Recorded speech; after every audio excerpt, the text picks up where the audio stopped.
Hey, Jacob. All right, so we last left the Triangle Shirtwaist Fire. We talked about the fire. We had 146 dead, 76 injured. Okay, so in class, in person, we actually got the testimony of a bunch of the witnesses, and we were reading it in class. It doesn't work as well over Zoom, um, but this prompts a couple of actions. Okay, so let's go to that was big number T, I think. That was T. All right, so let's go to big number U, and we're going to call U the Wait, no, aftermath of the. last one was S. This will be T. Okay, so this one's T. All right, so this one will put. You could put triangle trial and aftermath. T stands for triangle trial and aftermath. So what ends up happening is the city of New York. The city of New York starts to investigate this because they say that the owners of Triangle are guilty, right? That they've got to be guilty, and so they start investigating this. The fire department starts looking at the start looking in everything, and they find that the door on the ninth floor. Remember, the ninth floor burned the most, right? Do we need to review what happened here? Where did the fire begin? Fernando, where did it begin? Wasn't it the fifth floor? Was it the No. fifth floor? So triangle takes place on 3 floors of the building. Where are the three? Oh, it started at the eighth floor. Eighth, Right. eighth, nine, and 10. Okay, 8, 9, and 10. So the fire starts on the eighth floor, and then what happened? The fire spread from the eighth floor to where? 10th. 10. Okay, 8 to 10, right? And the 10th floor gets warning. The eighth floor is able to get out because they can go down the stairs. But then what happens to the ninth floor? They're trapped. Yeah, they're trapped. They can't go up because 10 is on fire. They can't go down because 8 is on fire, right? There was something else very important that was trapping 9. What else was trapping 9? The locked stairway door. Yeah, there's a big metal doorway that was locked, and a bunch of the people died right next to that door trying to break the door down, right? But they weren't able to break it down, they died. So, as the fire department starts to investigate this, and this is what you can put in your notes here, as the fire department investigates this, they discover the locked door on the ninth floor. Now, at this point, everything's kind of collapsed, right? Because it's all burned and it's all kind of collapsed and stuff. But as they start to look through the door, they find this sliding lock, right? And it has one of those bolt locks, right? Like it slides in to lock it and it slides out to open the door, right? And what they find is that the bolt, that when they open it up and they pull the bolt back, that the bolt itself is shiny and silver. Okay. Everything else is like black and soot and covered in burn marks. What does that mean about the bolt? If the bolt itself is shiny and silver, what does it mean? It was closed. It had to have been closed, right? The lock had to have been closed, right? And that's against the law. New York says it's against the law. You cannot lock people into their work because they could get stuck in a fire or something like that, right? And so, they find this. This becomes the primary evidence used in the trial. Now, here's the two owners of Triangle, Max Blank and Isaac Harris. These are the two owners. These guys are both Russian immigrants, and they own Triangle, and they've actually been cited for violating work practices a couple of times now, like work abuse and stuff like that. They get brought into the trial. In the trial, they interview a lot of the women that survived, right? Because we had 146 die and 76 injured. We had another about 100 women who got out without injury. Okay. So another 150 women who got out okay, right? So they bring in all these women to be on trial, and the women are testifying. But here's the problem, right? What can you tell me about the women working at Triangle? What's going to become a problem at the trial? What do we know about the women? The woman that died, Say it again, Jacob.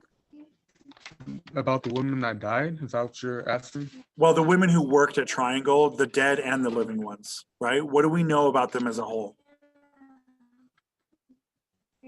So, I think the dead, we cannot identify them. They were burned. I couldn't hear you, Jacob. Say it again. Or you just type it in. We couldn't identify the people that were burned. Jacob, I can't hear you. Your microphone is too distorted. Yeah. How about you, Fernando? What do we know about the women? I was gonna say that they would be afraid to testify in court. Okay. Why do you think they would be scared? I think you're right. A lot of women are scared. Why would you think they're scared? Because I think it's during this time where men overpower like the woman, and they can. I don't know. I just think they'll be afraid. I just don't know the reason behind it. Okay. All right. What do you think, Sam? What can you tell me about the women? I think that the woman like get like fear struck up on them because if they probably some of them knew about the door being locked and like the hinge. And so they're probably thinking, oh, if I say these things against it and I keep on working for this company, and if this happens again, then I could get locked in and lose my life. Okay. So they might fear that these guys are going to take revenge, right? That's what you're saying, Sam, right? And this is a problem because these guys are wealthy, right? Are the women who work for Triangle wealthy or poor? They're quite poor, right? What else? What else can you tell me about them? Think about what kinds of people they are. What's very controversial at this time period? What groups of people are being attacked a lot?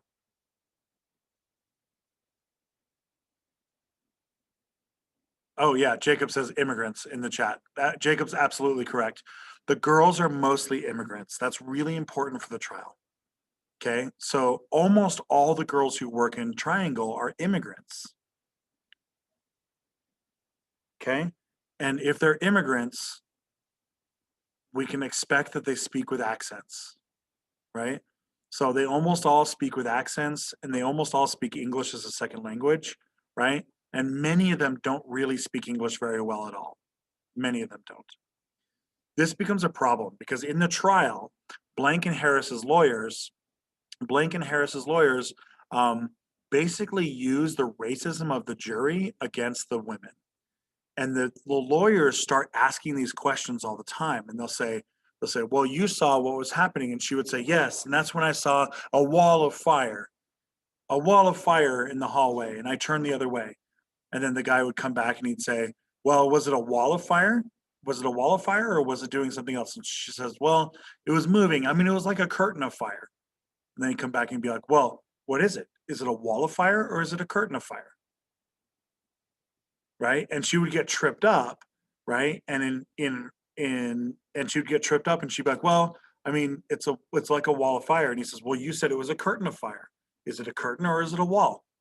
What is it? What is it? How do we even believe what you're saying if you can't even tell me? Right? And he keeps on like harassing her over and over and over again by making her seem kind of stupid, right? And he does this with all of the girls.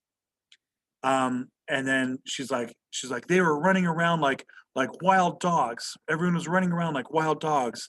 And then later on, he'll ask the same question. What he does is he asks the women the same question like 6 times and makes them repeat their story 6 times. And every time they say something even a little bit different, he like pounces on it. Right? And so this one girl says that people were running around like wild dogs. And then later she says they were running around like wild cats. And he's like, well, what is it? Were they wild cats or were they wild dogs? Like, what's going on here? What's going on? How do we even believe you? How do we even know? Okay. So in your notes, say that the lawyers make the girls repeat themselves over and over and over again. And that the lawyers focus every time that the girls say something even a little bit different.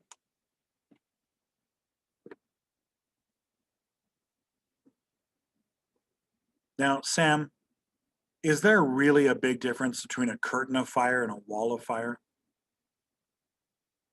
Not really, right?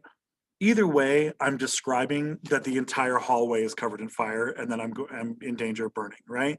Like there's not really a difference. And you and I know that. We all know that, right? In English, there's not really much of a difference. Or if I say people were running around like wild dogs or people were running around like wild cats, does that really fundamentally change the meaning of the sentence? Not really, especially when you're dealing with somebody who doesn't speak English, right? They're trying to get like an idiom down. They're trying to speak conversationally, right? What ends up happening is the jury views the girls as unreliable. That's what you need in there. The jury views the girls as unreliable. The girls are viewed as being stupid. And so the jury throws the case out. Blank and Harris are found not guilty. Now, they're found not guilty for 146 women dead. 146 people dead. I'm sorry. There are a couple of men who died. There's like 4 men who died. So they're not all women. They're found not guilty. That's pretty controversial. Blank and Harris are made to pay out the families.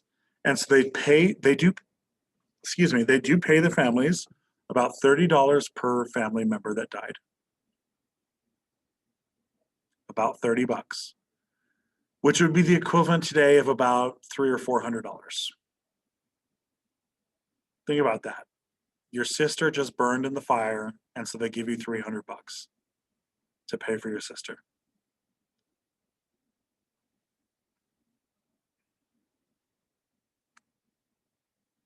Yeah. Now, fortunately, New York City takes this very seriously, and New York City enacts a bunch of reforms. Okay, so underneath this, the trial doesn't go the way that they wanted it to go, but we're going to get reforms that are brought in. Okay, so we're going to get a series of reforms. So New York City enacts reforms. New York City enacts reforms. Now, Teddy Roosevelt is not president at this time, right? He's already stepped down. Sam, did you have a question? Is this a new letter? Or no? Should we make this a new letter? I think we can keep this the same letter. I think we can. I think it's fine. And I think you meant to say number, right, Sam? All right. So, all right. So Teddy Roosevelt has stepped down. He's not president anymore.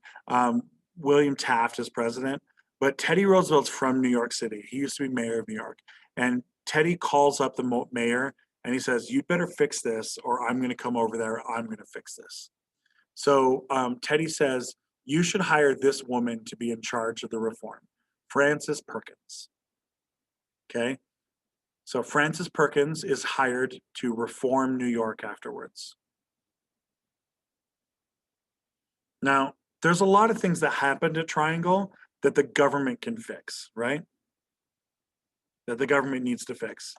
What are some things right off the bat that you would say that the government needs to fix? Stairs for everyone.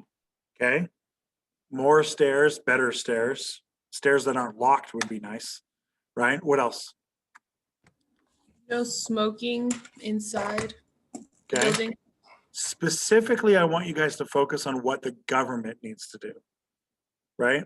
Because the company needs to do stuff like no smoking, right? And the company needs to do stuff like keep the door unlocked.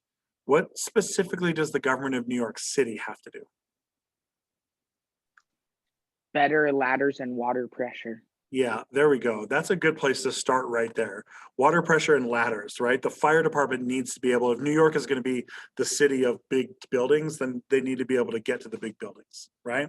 So Frances Perkins is a labor leader. She's one of the, she's the woman who leads the largest women's labor unions in the country. She leads the largest women's labor unions in the country. Her labor unions are so big that she actually has a bunch of men in her unions as well. and she leads the largest labor union in the country. She lives up in Buffalo, New York. She gets appointed the chairperson of the Committee on Safety for New York.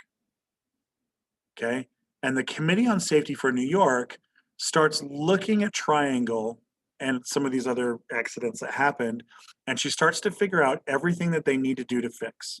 She starts with the fire department. They need better water pressure. They need longer ladders. She actually gets them to invent longer ladders. She said, you need to invent longer ladders. This is where we get the ladder on the top of the truck that goes up, right? This is where we get that invention there of the longer ladders. And she says that she invents this. She pushes this through the New York legislature. These things start getting passed as a series of small bills. One bill over, the one bill that says you need longer ladders. The next bill that says you need better water pressure. The next bill that says you need a sprinkler system installed in the factory. And the next bill that says you can't lock the door. And the next, right? So she's passing this as a series of dozens and dozens of laws. Okay. She actually is going to become a massive, massive reformer in New York. She's also going to bring about the 54-hour work week. Okay. She's going to reduce the work week down to 54 hours. Okay, eventually this number will be reduced to 40, but there's no regulation on this at the time. She reduces it all the way down to 54, and then from 54 later she reduces it to 40. And what ends up happening is once New York does it, other cities around the country start to copy New York. Right? Once New York makes a better firefighter truck, then Chicago copies it, Philadelphia copies it, and Washington, D.C. copies it, and eventually places like Salt Lake City copy it. Right? New York starts leading the country on these reforms.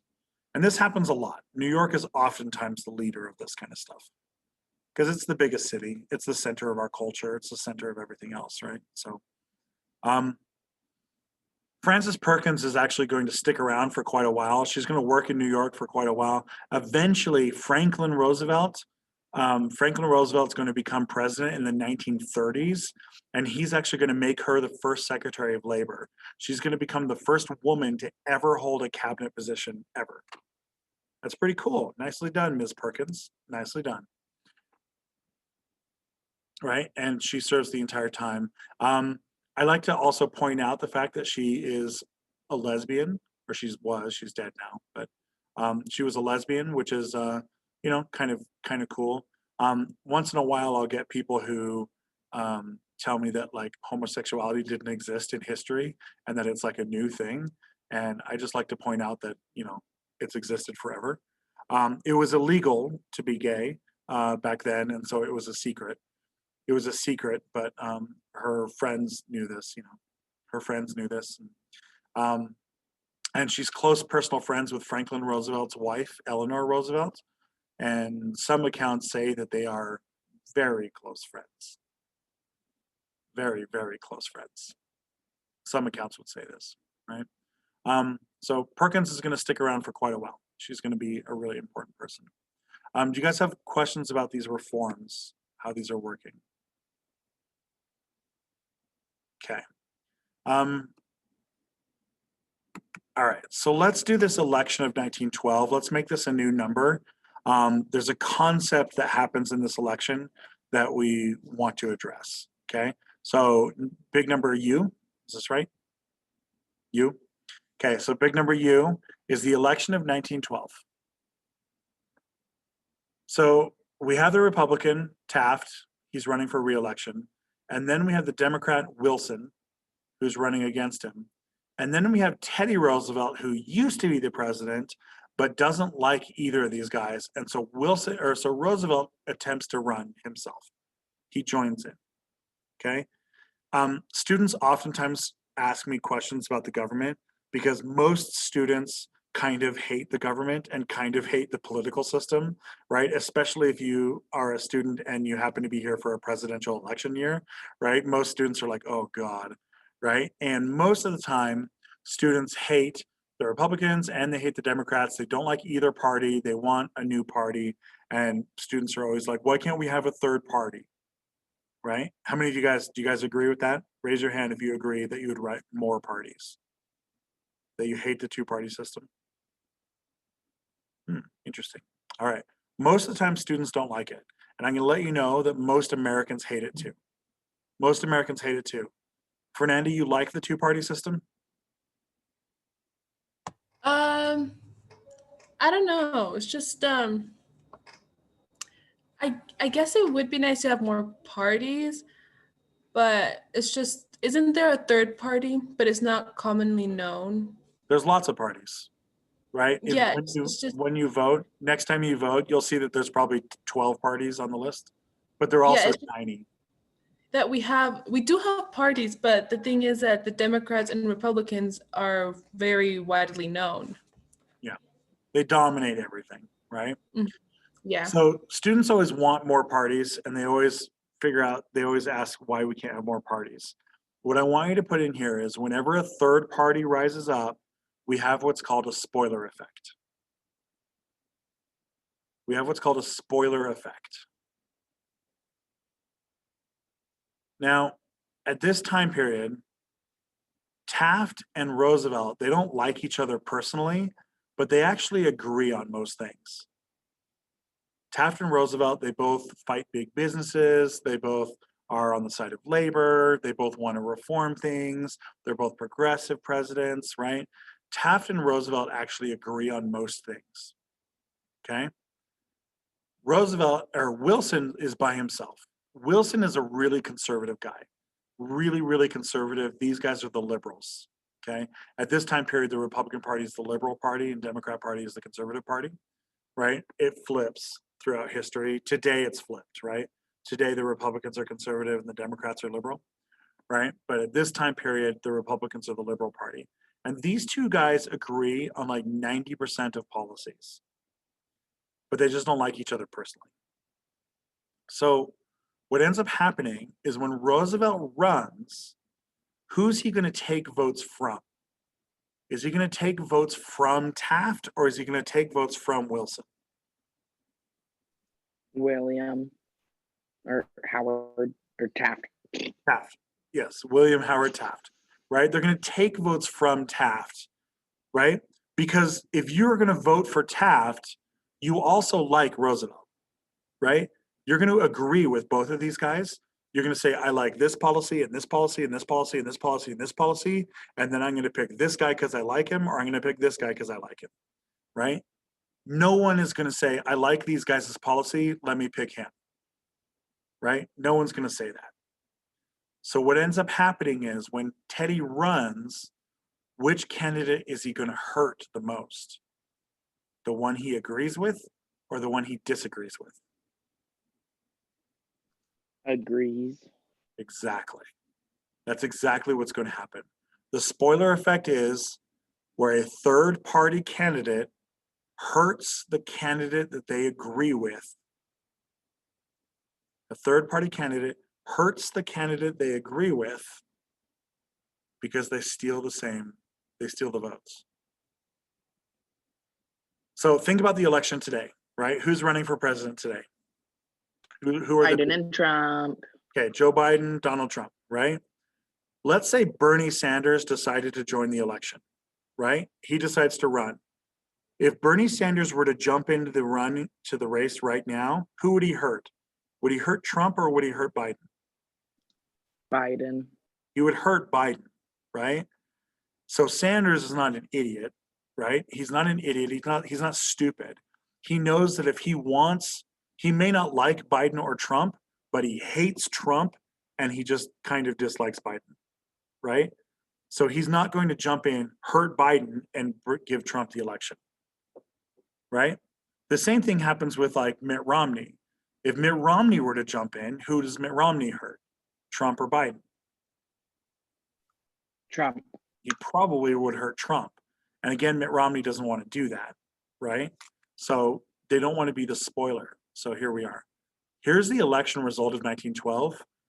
Wilson, the conservative, wins all of these blue states, all the blue states, right? This is crazy because conservatives never win New York, New Jersey, Maryland, Connecticut, right? Oregon. If you know anything about this, at this time period, the Democratic Party is the party of the KKK. It's the racist party. It's the party of the KKK. It's the party of the Deep South. And so for them to win New York, New Jersey, for them to win all these places like this, Illinois, it's crazy. And that's because Taft and Roosevelt basically split the numbers. Okay?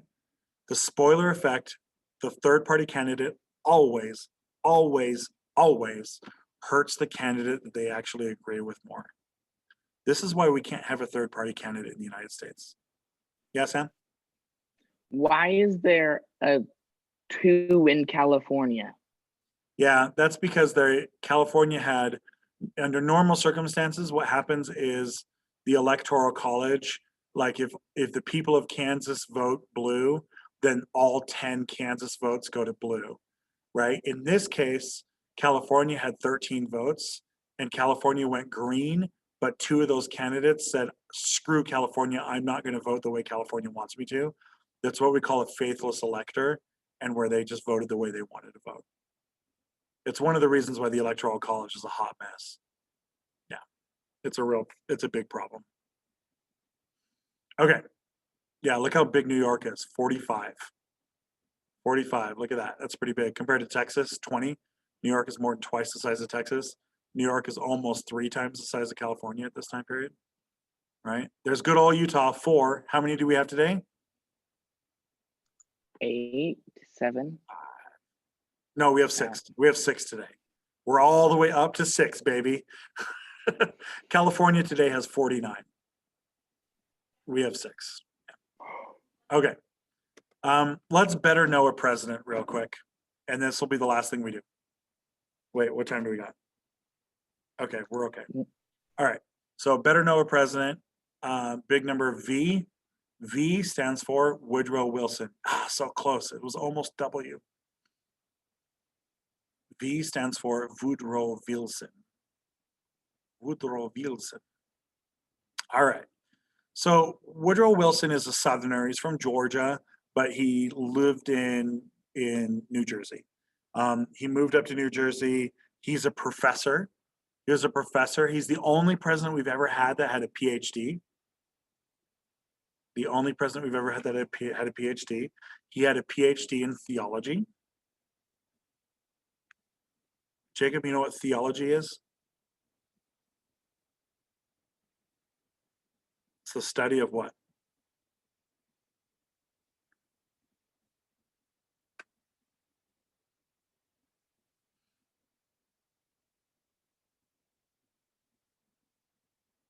Okay.